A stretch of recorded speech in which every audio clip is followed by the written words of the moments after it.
Hi, I'm Andrea DeLong-Amaya with the Lady Bird Johnson Wildflower Center.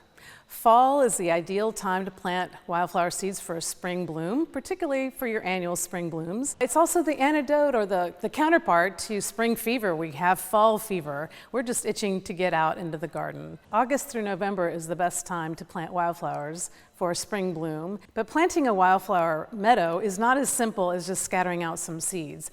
It helps to understand the process of ecological restoration, and that is the process of how plants change over time. So you start with a bare soil, some kind of disturbance. It might be development, or it might be a fire or flood, hopefully not.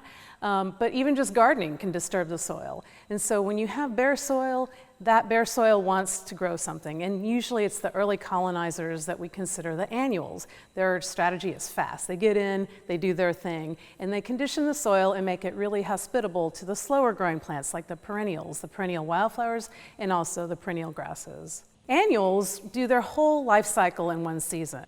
So my first tip is to make sure that you have a good blend of annuals, perennials, and maybe a few grasses.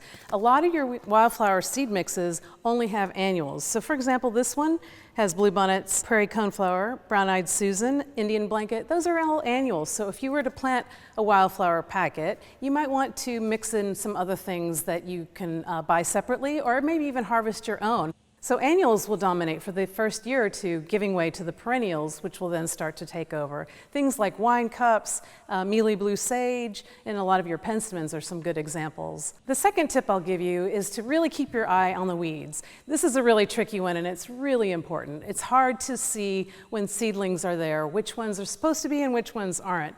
One of the big things that I like to do is to sprinkle a little bit of seed in a potting mix and then look at them and start to see what the seedlings look like. Because when you put them out in a meadow area or in a garden bed, it might be hard to tell what is supposed to be there and what isn't. The other trick is once your weeds get going, if you can identify them, please pull them out before they set seed. That's going to make it a lot easier for you as we move forward.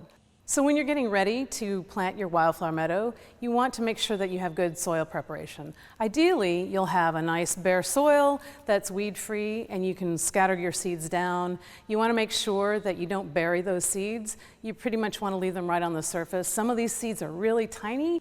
If you don't have bare soil, at least mow whatever you have and then rake out the thatch, and you can throw the seeds over. It's really important to make sure that those seeds touch the ground. Then, ideally, we'll have some nice rain in the fall.